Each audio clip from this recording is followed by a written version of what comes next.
ഏവർക്കും പുതിയൊരു അധ്യായത്തിലേക്ക് ഹാർദമായ സ്വാഗതം. ഈ അധ്യായത്തിൽ നമ്മൾ വിശകലനം ചെയ്യുന്നത് ഉത്രം നക്ഷത്രത്തിൻ്റെ 2026 ആണ്ട് മെയ് ജൂൺ മാസങ്ങളിലേക്കുള്ള ദോഷഫലങ്ങളാണ്. ഇതിലെടുത്ത് പറയേണ്ടത് ഈ ഉത്രം നക്ഷത്രക്കാർക്ക് മെയ് ജൂൺ മാസങ്ങളിലൊക്കെ അധ്വാനത്തിന്, നിങ്ങൾ ചെയ്യുന്ന ജോലിക്ക് കൃത്യമായ ഫലം ഉണ്ടാകുന്ന സമയമാണ്. അത് ചിലപ്പോൾ ഉദ്യോഗസ്ഥർക്കായിട്ട് പ്രമോഷനാവാം, മറ്റുള്ളവർക്ക് ശമ്പള വർധനവാകാം. അതുപോലുള്ള കാര്യങ്ങളിലൂടെ നിങ്ങൾക്ക് ഈ ഫലം അനുഭവിക്കാൻ യോഗമുണ്ട്. കർമ്മരംഗത്ത് വൻ നേട്ടം തന്നെയാണ് നിങ്ങൾ കാണുന്നത്. അതുപോലെ ഊഹക്കച്ചവടത്തിൽ നിങ്ങൾ ഒരു കാരണവശാലും ഈ സമയത്ത് ഏർപ്പെടരുത്, അത് നഷ്ടത്തിൽ കലാശിക്കും. ചിലർക്കൊക്കെ വാഹന യോഗം കാണുന്നുണ്ട്. നിലവിലുള്ള മാറ്റി വാങ്ങാനോ പുതിയത് വാങ്ങാനോ ഒക്കെ യോഗമുണ്ട്. ഷെയർ ബിസിനസ്സിലൊക്കെ നഷ്ടം ഉണ്ടാകാനുള്ള സാധ്യത കൂടുതലായിട്ട് കാണുന്നു. കുടുംബത്തിലെ ചില അപസ്വരങ്ങൾ നിങ്ങൾക്കുണ്ടാകാനുള്ള സാധ്യതയുണ്ട്. അതുകൊണ്ട് ദമ്പതി ഭാവം അത്ര ഗുണകരമല്ല. ബന്ധുക്കളുമായിട്ടോ അല്ലെങ്കിൽ കുടുംബ അംഗങ്ങളുമായിട്ടോ ഒക്കെ സ്വരങ്ങൾ അല്ലെങ്കിൽ സ്വരച്ചേർച്ചയില്ലായ്മ ഉണ്ടാവും.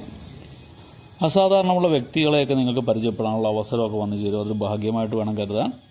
നിങ്ങൾക്ക് ഒത്തിരി ഗുണം ചെയ്യും. അത് മേലധികാരികളുടെ അപ്രീതി സമ്പാദിക്കാനുള്ള സാഹചര്യവും ഈ സമയത്ത് കാണുന്നതുകൊണ്ട് ഓഫീസുമായിട്ട് ബന്ധപ്പെട്ട്, തൊഴിൽ രംഗവുമായിട്ട് ബന്ധപ്പെട്ട് കുറച്ച് മാനസിക പ്രശ്നങ്ങളൊക്കെ ഉണ്ടാവും. ഈശ്വരാനുഗ്രഹമൊക്കെ കൂടുതലായിട്ട് കാണുന്ന സമയമാണ് ഈ മെയ് ജൂൺ മാസം. സാമ്പത്തിക നില തീർച്ചയായിട്ടും മെച്ചപ്പെടും. ആഗ്രഹിച്ചിരുന്ന പല കാര്യങ്ങളും നിറവേറി കിട്ടുന്നതാണ്. ഒരുവിധം നിറവേറി കിട്ടുന്ന ആഗ്രഹ സാഫല്യമൊക്കെ ഉണ്ടാവും. കുടുംബ അംഗങ്ങളുടെ സന്തോഷത്തിന് വേണ്ടി സ്വയം ദുഃഖങ്ങളെയൊക്കെ അവഗണിച്ചുകൊണ്ട്, സ്വന്തം ദുഃഖങ്ങളെയൊക്കെ അവഗണിച്ചുകൊണ്ട് നിങ്ങൾ പ്രവർത്തിക്കും. നിങ്ങൾ സ്വന്തം കാര്യം നോക്കി നിൽക്കില്ല, മറ്റുള്ളവരുടെ സന്തോഷത്തിന് വേണ്ടി പല കാര്യങ്ങളും സാക്രിഫൈസ് ചെയ്യും. അറിവ് വർദ്ധിപ്പിക്കാനുള്ള താല്പര്യം നിങ്ങൾക്ക് കൂടുന്നതാണ്. പണ്ട് ചില കാര്യങ്ങളിലൊക്കെ ബന്ധപ്പെട്ട് വിദ്യാഭ്യാസമൊക്കെ മുടങ്ങിക്കിടന്നവർക്കൊക്കെ അത് രണ്ടാമത് റീസ്റ്റാർട്ട് ചെയ്യാനുള്ള അവസരമൊക്കെ വന്നു ചേരും. അതുപോലെ തന്നെ മറ്റു രീതിയിലാണെങ്കിലും പുതിയ പുതിയ അറിവുകൾ നേടുന്നതിനുള്ള ആഗ്രഹം നിങ്ങൾക്കുണ്ടാകുന്നതാണ്. തനിക്ക് ശരിയെന്ന് തോന്നുന്നത് നിർഭയം ചെയ്യാൻ തയ്യാറാവുന്നൊരു മാനസികാവസ്ഥ നിങ്ങൾക്ക് ഉടലെടുക്കുന്നതാണ്. അതുമൂലം പലരുടെ അതൃപ്തി ഉണ്ടാക്കുന്നതാണ്. തനിക്ക് ശരിയെന്ന് തോന്നുന്നത് നിങ്ങൾ ചെയ്യുന്ന മൂലം മറ്റു ആൾക്കാർക്ക് അതൊരു മോശമായിട്ടൊക്കെ തോന്നും. പക്ഷേ സ്വന്തം മനസാക്ഷിക്ക് നിരക്കാത്ത ഒരു കാര്യവും നിങ്ങൾ ചെയ്യരുത്. സ്വന്തം മനസാക്ഷിക്ക് ശരിയെന്ന് തോന്നുന്ന കാര്യങ്ങൾ തീർച്ചയായിട്ടും നിങ്ങൾ ചെയ്യുക തന്നെ വേണം. ഇത് മറ്റുള്ളവരുടെ സങ്കടമൊന്നും നോക്കേണ്ട കാര്യമില്ല. അത് ദൈവം നിങ്ങളുടെ കൂടെയുണ്ട്. നിങ്ങൾക്ക് ശരിയെന്ന് തോന്നുന്നത് ചെയ്യാം, പക്ഷേ പിന്നീട് അതിനെ ഓർത്ത് ദുഃഖിക്കരുത്. ഭാര്യയുടെ ഈ ദമ്പതി ഭാവത്തിൽ ഭാര്യയുടെ അപ്രതീക്ഷിതമായിട്ട് രോഗമൊക്കെ ഉണ്ടാവും. ഭാര്യയ്ക്ക് രോഗനില മൂർച്ഛിക്കാനൊക്കെ ഉള്ള സാഹചര്യം കാണുന്നു. അതുകൊണ്ട് ആ രോഗവുമായിട്ട് ബന്ധപ്പെട്ട് ചില മനക്ലേശമൊക്കെ നിങ്ങൾക്ക് ഉണ്ടാകാനുള്ള സാധ്യതയും ഈ മാസങ്ങളിലുണ്ട്.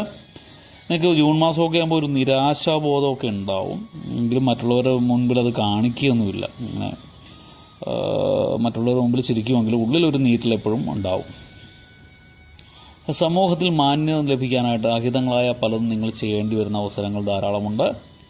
അതുപോലെ തന്നെ മേലുദ്യോഗസ്ഥരുടെ പ്രീതി നേടിയെടുക്കാൻ പറ്റുന്നതാണ്. ഈ ജൂൺ അവസാന പാദമൊക്കെ ആകുമ്പോൾ നിങ്ങൾക്ക് മേലുദ്യോഗസ്ഥരുടെ ഭാഗത്തുനിന്ന് ഗുണകരമായ പലതും ലഭിക്കുന്നതാണ്. അവരുടെ ഇഷ്ടപാത്രമായി മാറാൻ സാധിക്കുന്നതാണ്.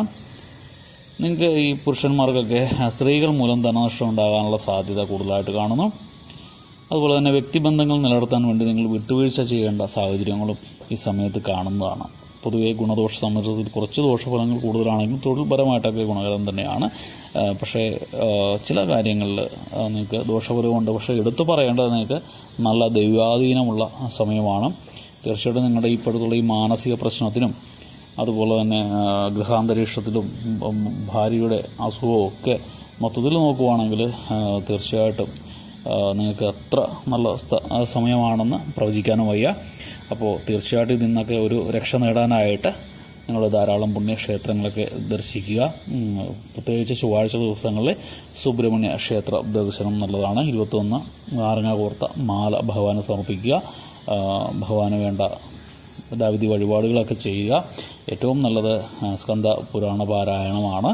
അപ്പോൾ അത് ചെയ്ത് പറ്റിയാൽ പഴനിയിൽ പോവുക, തലമുണ്ടനം ചെയ്യുകയൊക്കെ ചെയ്താൽ ഈ വർഷം ഒരുവിധം അനുകൂലമായിട്ട് നിങ്ങൾക്ക് മാറുന്നതാണ്. ഭഗവാന്റെ കാരുണ്യമുണ്ടെങ്കിൽ എല്ലാ പ്രതിസന്ധികളെയും തരണം ചെയ്ത് നല്ലൊരു വിജയം നിങ്ങൾക്ക് കരുത്തമാക്കാൻ സാധിക്കും. ഭഗവാന്റെ കാരുണ്യം നിങ്ങൾക്ക് ലഭിക്കട്ടെ എന്ന് ആശംസിച്ചുകൊണ്ട് പ്രാർത്ഥിച്ചുകൊണ്ട് നിർത്തുന്നു. വീഡിയോ ഇഷ്ടപ്പെട്ടാൽ ലൈക്ക് ചെയ്യുക. തുടർന്നുള്ള മാസങ്ങളിലെ വീഡിയോ കൃത്യമായി ലഭിക്കുന്നതിനായിട്ട് ചാനൽ സബ്സ്ക്രൈബ് ചെയ്തിട്ടില്ലെങ്കിൽ സബ്സ്ക്രൈബ് ചെയ്യുക. ഒരിക്കൽ കൂടി നന്ദി പറഞ്ഞുകൊണ്ട് നിർത്തുന്നു. നന്ദി, നമസ്കാരം.